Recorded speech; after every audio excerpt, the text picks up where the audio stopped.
Welcome to Y academy. चाऊ screening टेस्टसाठी Y academy through आपण स्क्रीनिंग टेस्टची प्रिपरेशन चालू आहे. तर प्रिपरेशनमध्ये आपले टॉपिक काही कव्हर झाले आणि काही राहिले. तर आपण केमिस्ट्रीचा नेक्स्ट टॉपिकवर MCQ सॉल्व करणार आहेत.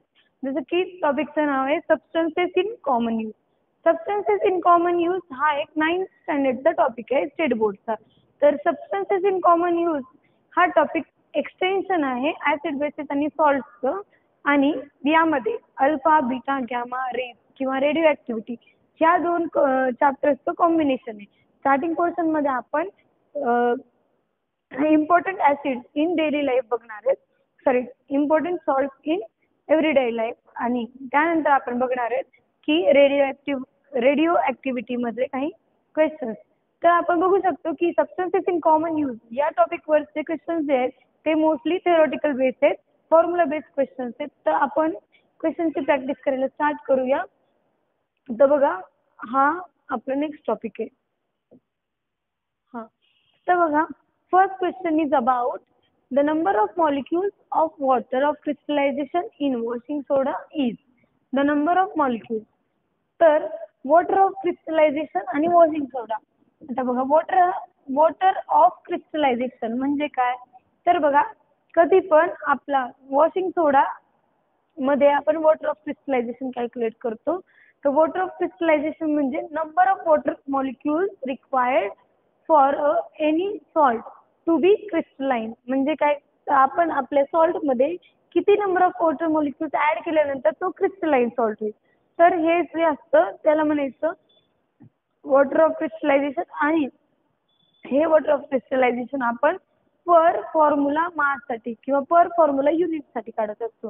म्हणजे एका मॉलिक्यूलसाठी, एका सॉल्टच्या फॉर्म्युल्यासाठी किंवा एका सॉल्टच्या मॉलिक्यूलसाठी आपण किती वॉटर ऑफ क्रिस्टलायझेशन लागेल हे कॅल्क्युलेट करत असतो. तर पहिले तुम्ही बघा, वॉशिंग सोडा.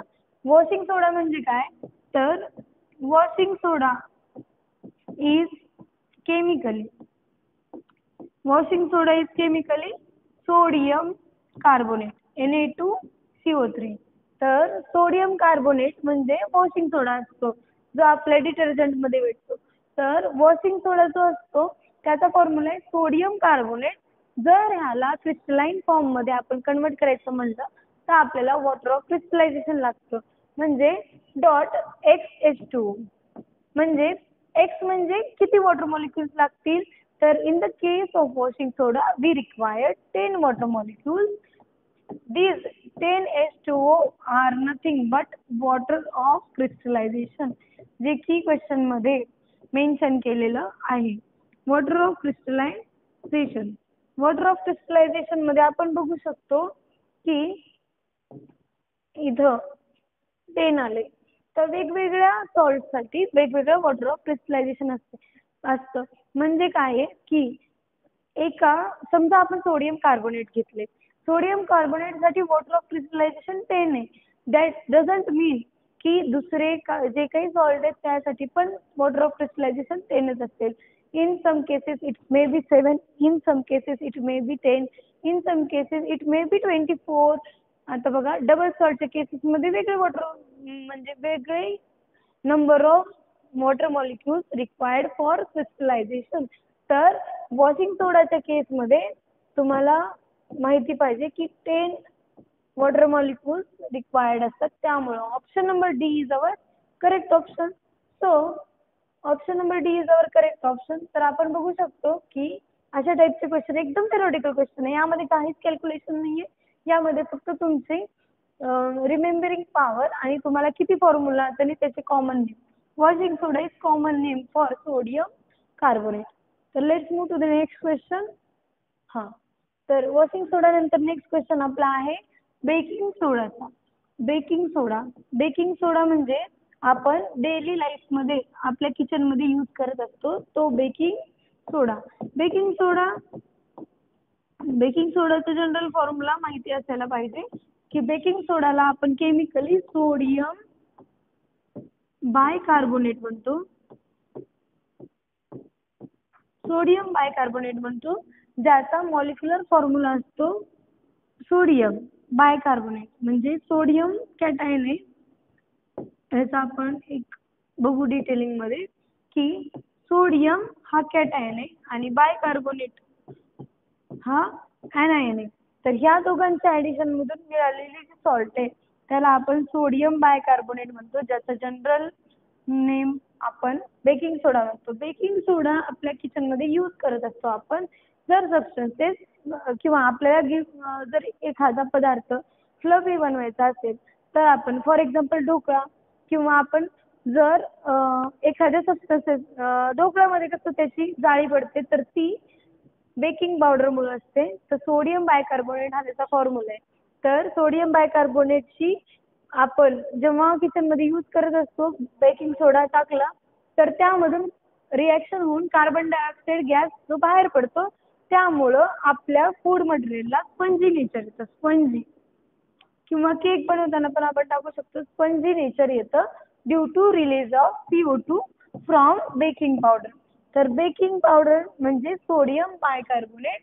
तर option number B is our correct option. तर let's move to the next question. Next question is about the name the rays that deviated substantially towards the positively charged plate. म्हणजे बघा हा रेडिओ ऍक्टिव्हिटी मधला question आहे. तर radio activity हा या टॉपिकचा second portion आहे. तर रेडिओ ऍक्टिव्हिटी मध्ये काय असतं की आपण रेडिओ ऍक्टिव्ह सबस्टन्सेस मधून काही रेज इमिट होत असतात. फॉर एक्झाम्पल बघा हायर ॲटॉमिक मासचे जे एलिमेंट्स आहेत आपल्या पिरियोडिक टेबलमध्ये ते स्टेबल नसतात कारण त्यांच्या न्यूक्लियसमध्ये न्यूक्लियॉन्सचा नंबर किंवा न्यूक्लियसमध्ये न्यूट्रॉनचा नंबर जास्त असतो. त्यामुळं ते काय करतात की काही रेज इमिट करतात आणि ते चेंज होतात म्हणजे त्यातून डिसइंटिग्रेशन होतं आणि काही रेडिओ ऍक्टिव्ह रेज बाहेर पडतात. तर त्या सबस्टन्सेसला रेडिओ ऍक्टिव्ह सबस्टन्सेस म्हणायचं आणि त्यातून काही रेज बाहेर पडतात ज्याला की आपण alpha rays, beta rays, gamma rays म्हणू शकतो. तर alpha denoted by this sign, beta denoted by this sign आणि gamma is denoted by this sign. These three types of rays are seen in the radioactive emission. तर आपण काय करतो समजा इथं दोन प्लेट्स लावल्या कॅपॅसिटर प्लेट किंवा इलेक्ट्रिकली चार्ज प्लेट. ही प्लेट पॉझिटिव्हली चार्ज आहे आणि ही प्लेट निगेटिव्हली चार्ज आहे. आता आपण अल्फा पार्टिकल जर या प्लेट्सच्या मध्ये ठेवून बघितला तर अल्फा पार्टिकलचं नेचर बघा. Alpha particle is nothing but helium nucleus म्हणजे अल्फा पार्टिकल वर प्लस चार्ज असतो. सो अल्फा पार्टिकल जर ह्या प्लेटमध्ये ठेवला आणि आपण हे समजा प्लेट स्विच ऑन केलं तर हे पॉझिटिव्हली चार्ज आहे हे निगेटिव्हली चार्ज आहे. त्यानंतर alpha particle originally positively charge असल्यामुळं ते काय होईल पॉझिटिव्ह कडून रिपेल होईल आणि निगेटिव्ह कडे अट्रॅक्ट होईल म्हणजे alpha particle will move towards the negative plate. तसंच बीटा पार्टिकल मध्ये बीटा मायनस असतो. तर बीटा मायनस जे पार्टिकल आहे तो बघा ह्याच्यावरती जी चार्ज आहे तिचा अपोजिट प्लेटकडे तो अट्रॅक्ट होत असतात किंवा आपण म्हणू शकतो की opposite charges attract each other, similar किंवा like charges repel each other. तर निगेटिव्हली चार्ज जो बीटा रे आहे तो पॉझिटिव्हली चार्ज प्लेटकडे अट्रॅक्ट होतो आणि ह्या निगेटिव्हचं रिपल्शन होतं. In the case of gamma rays are neutral molecule. Gamma rays neutral molecules असल्यामुळं they do not get attracted towards the negative plate as well as they do not get attracted towards the positive plate. So gamma rays are not deflected in the charged metal plate किंवा आपण capacitor म्हणू शकतो अशा प्रकारच्या सेटअपला. तर त्यांनी काय विचारले name the ray that deviated substantially towards positively charge plate. तर पॉझिटिव्हली चार्ज प्लेट कडे कोण डेविएट झालाय म्हणजे पॉझिटिव्हली चार्ज प्लेट कडे डेविएट होणारा पार्टिकल आपला बीटा पार्टिकल आहे. Beta particle is attracted towards the positively charge plate because it is naturally negative. Beta minus जो असतो तो नॅचरली निगेटिव्ह असतो त्यामुळे तो पॉझिटिव्हली चार्ज प्लेट कडे येतो आणि डेल्टा नावाचा कुठला रे नसतो. चला नेक्स्ट क्वेश्चन. आता बघा what is the nature of salt made from. What is the nature of salt made from a strong acid and weak base. तर स्ट्रॉंग ऍसिड आणि वीक बेसच्या आपण रिॲक्शन मधून कुठला सॉल्ट फॉर्म होतोय बघा, स्ट्रॉंग ऍसिड. तर आपण सॉल्टचे 3 प्रकार बघितले असते. तर बघा, strong acid, sorry acidic salt, basic salt आणि न्यूट्रल सॉल्ट. तर आपण त्यामध्ये डिटेलिंग मध्ये स्टडी केले की वीक बेस, एक सेकंड ना, वीक बेस. तर आपण बघू शकतो की क्वेश्चन मध्ये दिले की नेम द नेचर किंवा what is the nature of the salt form by strong acid and weak base. आपल्याला माहिती आहे acid plus base give salt plus water. पण ते केव्हा की normal strong acid plus strong base give salt plus water. पण या दोघांपैकी एकाची पण स्ट्रेंथ कमी असेल तर जो स्ट्रॉंग आहे त्या टाईपची सॉल्ट बनते. तर बघा, सॉल्टचे 3 टाईप्स असतात, ऍसिडिक, बेसिक आणि न्यूट्रल. ज्या सॉल्टचा पीएच लेस दॅन 7 येतो त्यांना आपण ऍसिडिक सॉल्ट म्हणतो. ज्या सॉल्टचा पीएच ग्रेटर दॅन 7 येतो, म्हणजे 7 to 14 येऊ शकतो, त्यांना आपण बेसिक सॉल्ट म्हणतो. आणि न्यूट्रल सॉल्टचा पीएच 7 असतो. तर आपण बघू शकतो की स्ट्रॉंग ऍसिडला जर वीक बेस मध्ये ऍड केलं तर salt formed is nothing but acidic salt.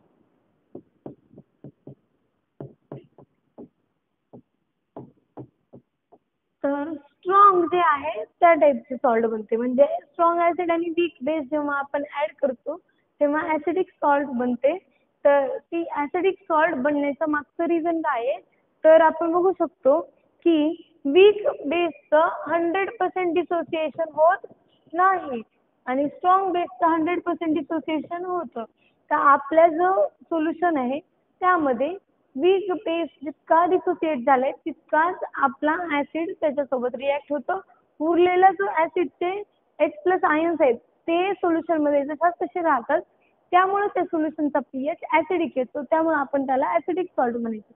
म्हणजे हा जो जितका पर्सेंट मध्ये वीक बेस डिसोसिएट झालाय तर तितके पर्सेंटेज मध्ये जो स्ट्रॉंग ऍसिडचे जे मॉलिक्युल्स असतील तेवढे रिॲक्ट होऊन सॉल्ट बनतील. पण समजा आपल्या बिकर मध्ये आता स्ट्रॉंग ऍसिडचे सुद्धा काही H+ आयन्स असे असतील जे अनरिॲक्टेड असतील. फॉर एक्झाम्पल आपण याला डिटेलिंग मध्ये घेऊ शकतो. समजा 10 मॉलिक्युल्स स्ट्रॉंग ऍसिडचे आणि 10 मॉलिक्युल्स वीक बेसचे. तर 10 molecules of strong acid can be dissociated to 10 H+ ions आणि 10 molecules of weak base does not dissociate completely. समजा याच्यापैकी 6 OH- डिसोसिएट झालेत आणि बाकीचे 4 जशाच तसे राहिले. तर हे 10 मॉलिक्युल्स आणि हे 6 मॉलिक्युल्स मिळून फक्त आणि फक्त 6 H2O बनवतील. आता बघा, एक OH रिॲक्ट विथ एक H, second react with second H+, third OH- react with third H+, fourth react with fourth H+, fifth react with fifth H+, आणि sixth react with sixth H+. आता उरलेले समजा ह्याच्यातले 6 H+ गेले water formation मध्ये, तर जे 4 H+ आहेत जे राहिले ते या बिकर मध्ये जशाच तसे राहतात. आणि त्यामुळे जी सॉल्ट बनली त्या सॉल्टच्या सोबतच ह्या सोल्युशनचा पीएच काय होतो, ऍसिडिक होतो. त्यामुळं option A is our correct option. तर ही कन्सेप्ट डिटेल मॉलिक्युलर किंवा आपण आयनिक लेवलवरती बघतो. ऍक्च्युली इतकं सगळी कन्सेप्ट तुम्हाला 12th मध्ये आहे. तुम्हाला इतकंच इथं लक्षात ठेवायचं की स्ट्रॉंग ऍसिड जर असेल तर ऍसिडिक सॉल्ट, जर बेस स्ट्रॉंग असेल तर बेसिक सॉल्ट, आणि ऍसिड आणि बेस दोन्ही स्ट्रॉंग असतील, इक्वल स्ट्रेंथचे असतील तर न्यूट्रल सॉल्ट. चला नेक्स्ट क्वेश्चन बघूया आपण.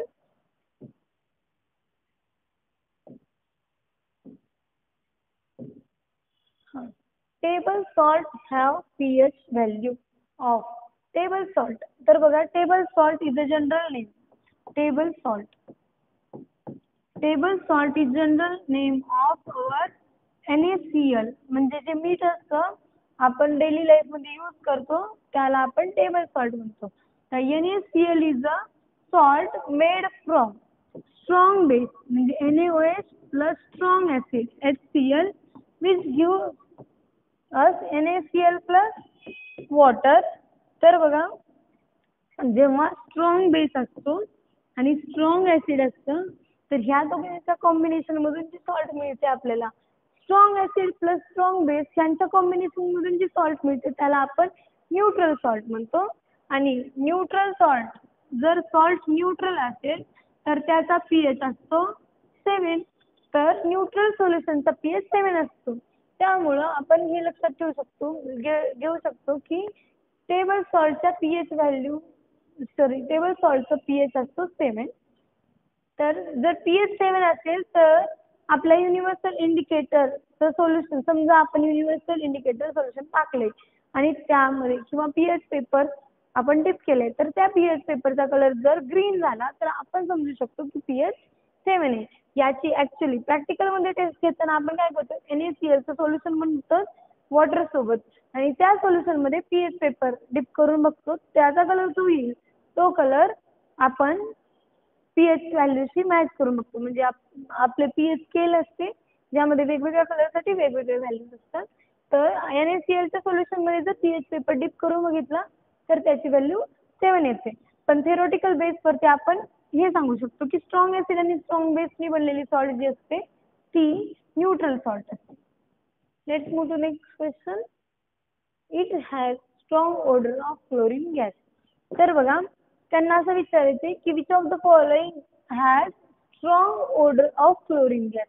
तर क्लोरीन गॅसची ओडर कशामध्ये असणार आहे, त्या सबस्टन्समध्ये क्लोरीन आहे. तर बघू आपण याचा फॉर्म्युला CaOCl2. आता वॉशिंग पावडरचा फॉर्म्युला आपण आत्ताच बघितलाय Na2CO3. टेबल सॉल्ट असतो NaCl आणि बेकिंग सोडा असतो NaH सोडियम बायकार्बोनेट. तर बघा क्लोरीनचा स्मेल येते म्हणजे क्लोरीन प्रेझेंट पाहिजे.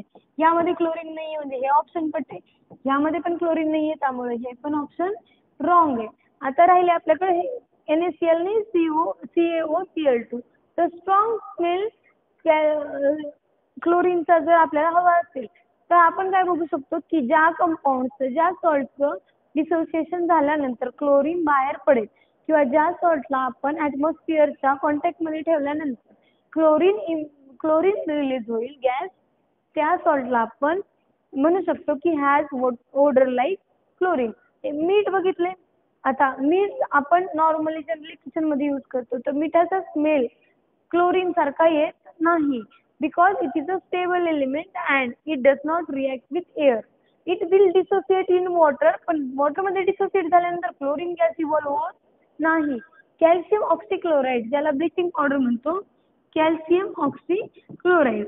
तर हा जेव्हा ऍटमॉस्फिअर म्हणजे आपण ओपन एरियामध्ये ठेवू ना तेव्हा हा एअर मधल्या कार्बन डायऑक्साईड सोबत रिॲक्ट होईल.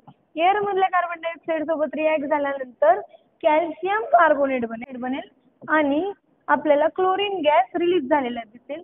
त्यामुळे हा जो क्लोरीन गॅस रिलीज झालाय तो that is responsible for strong odour of chlorine. So option number A is our correct option. The bleaching powder gives the strong odor of chlorine if it is come in the contact with atmosphere or आपण म्हणू शकतो carbon dioxide. जिथं कुठं carbon dioxide जिथं कुठं carbon डायऑक्साईडचं percentage जास्त असेल तिथं किंवा ॲटमॉस्फिअरमध्ये कॅल्शियम ऑक्सीक्लोराईड ज्याला ब्लिचिंग पावडर म्हणतो ते ओपन ठेवल्यानंतर आपल्याला क्लोरीनचा स्मेल यायला लागतो. तर ही ती रिॲक्शन आहे ज्यामुळे क्लोरीनचा स्मेल आपल्याला येतो. So option number A is our correct option. Let's move to the next question. Which one is not double salt. तर सॉल्टचे काही टाईप्स आहेत जे तुम्ही स्टडी केले पाहिजे. तर बघा सॉल्टचे भरपूर सारे टाईप्स आहेत. त्यामध्ये इम्पॉर्टंट बघू शकतो आपण acidic salt, basic salt, neutral salt, simple salt, complex salt, mixed salt, double salt. तर हे काही सॉल्टचे टाईप आहेत ज्यापैकी सिंपल सॉल्ट झाले असतील, तुम्हाला न्यूट्रल झाले असतील, ऍसिडिक झाले आणि बेसिक झाले. आता डबल सॉल्टचा जो फिनोमिना आहे हा 9th टेक्स्टबुक मध्ये फक्त डबल सॉल्ट बद्दल एक्झाम्पल्स आणि त्यांचे युजेस दिलेले आहेत. तर डबल सॉल्ट म्हणजे काय, the salt which is formed by simply mixture of simple two salts, म्हणजे ज्यामध्ये एक म्हणजे the salt which have one anion shared by two cations किंवा one cation shared by two anions is known as double salt. तर double salt मध्ये काय काय असतं तर आपण बघू शकतो की potassium is a double salt. त्यानंतर chrome alum is also a double salt. More salt आता याच्यामध्ये क्रोमियम निकेलेट असतो, ह्याच्यामध्ये पोटॅशियम आणि ॲल्युमिनियम असतो आणि मोर सॉल्ट मध्ये आयरन आणि अमोनियम असतो. तर बघू शकतो आपण हे. आणि टेबल सॉल्ट मध्ये NaCl असतो. तर बघा मी कॅटायन्स सांगितले त्याचं, त्या सगळ्यांमध्ये सल्फेट एनायन काय असतो तर सल्फेट असतो. म्हणजे पोटॅशियम आणि ॲल्युमिनियम सल्फेट सोबत आपण लिहू शकतो. क्रोमियम आणि निकेल सल्फेट सोबत जिथं कंबाईन होतील ती डबल सॉल्ट. आयरन आणि अमोनिया सोबत सल्फेट जिकडं कंबाईन होईल तिकडं मोर सॉल्ट फॉर्म होईल. पण टेबल सॉल्ट मध्ये एकच कॅटायन आणि एकच ॲनायन असल्यामुळं डबल सॉल्ट म्हणजे table salt is not a double salt. आता आपण बघू शकतो आयरन अमोनियम किंवा क्रोमियम निकेल किंवा potassium aluminium these all are cations and all these salt contain a common anion that is sulfate anion. तर त्यामुळं option number D is our correct option.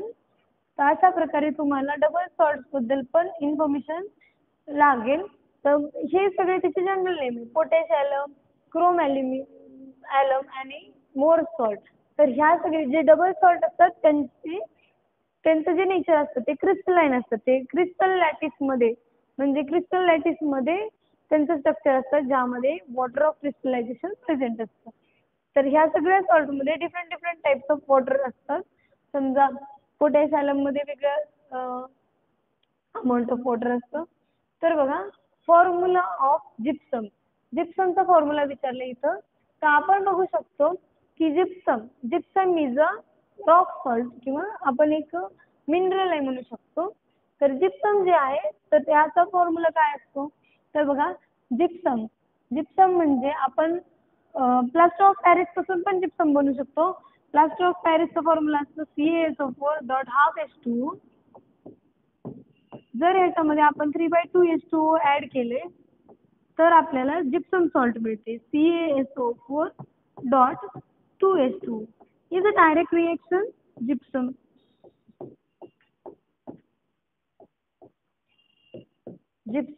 Salt.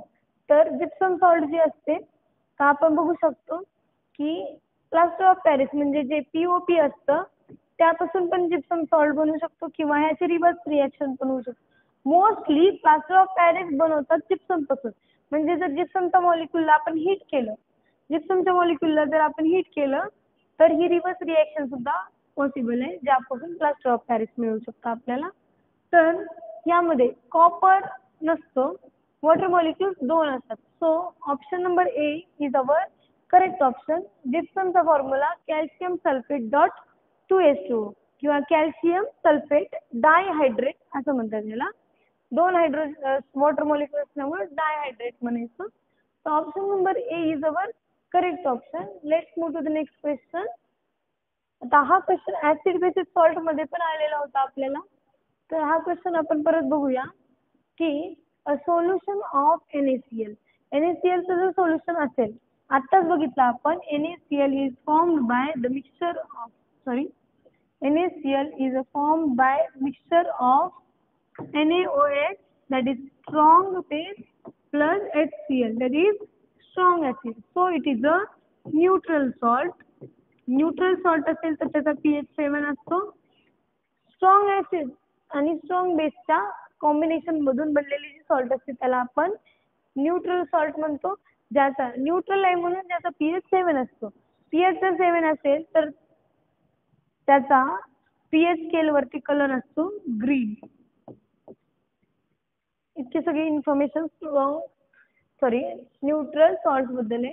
तर बघा सॉल्ट जर neutral असेल तर will turn red litmus blue. हे wrong sentence होईल कारण रेड लिटमस ब्ल्यू कधी होतो जेव्हा आपण बेसिक सोल्युशन मध्ये लिटमस पेपर ऍड करतो. तर इथं स्पेलिंग चुकले. हां, will turn pH paper green. तर न्यूट्रल सॉल्ट म्हणजे NaCl मध्ये पीएच पेपर डिप केल्यानंतर ग्रीन होणार आहे, कारण त्याची कलर रेंज ग्रीन आहे. म्हणजे पीएच जी स्केल असते किंवा आपण पीएच स्केल इंडिकेटर टाकल्यानंतर जे स्केल यूज करतो ज्यावर डिफरंट टाईपचे कलर्स असतात, तर न्यूट्रल जर सोल्युशन असेल तर ग्रीन कलर येतो. तर हे ऑप्शन करेक्ट आहे. Will turn blue litmus red हे पण रॉंग आहे, कारण ब्ल्यू लिटमस रेड होतो ऍसिडिक सोल्युशन मध्ये, ना की न्यूट्रल सोल्युशन मध्ये. आणि विल नॉट अफेक्ट लिटमस हे सुद्धा करेक्ट स्टेटमेंट आहे. तर आपल्याला करेक्ट स्टेटमेंट कुठले कुठले 2 and 4. 2 and 4 are correct statement. So option number C is our correct option for this question, because this is a neutral salt. It will have pH 7, and when the pH is 7, there will not be effect on litmus paper. अगर जर red litmus घेतला तर रेडच राहील, blue घेतला तर ब्ल्यूच राहील. तर आपण आणखीन काही क्वेश्चनची प्रॅक्टिस करूया. Thank you so much. आणि या टॉपिकवरची क्वेश्चन सॉल्व करत राहा. आणि हा टॉपिक फक्त आणि फक्त थेरॉटिकल आहे. तर थेरॉटिकल टॉपिकसाठी तुम्हाला फक्त फॉर्म्युलेज लर्न पाहिजे, वॉटर ऑफ क्रिस्टलायझेशन किती आहे माहिती पाहिजे, आणि ऍसिडिक, बेसिक, न्यूट्रल, पीएच किंवा ऍसिड बेस सॉल्टशी रिलेटेड आहे टॉपिक. त्यामुळे ऍसिड बेसिस सॉल्टचा सुद्धा बेस आपल्याला लागणार आहे. आणि पुढचा पोर्शन जो रेडिओ ऍक्टिव्हिटी आहे त्यावरचे पण क्वेश्चन आपण आणखीन सॉल्व करणार आहे. तोपर्यंतसाठी थँक्यू सो मच.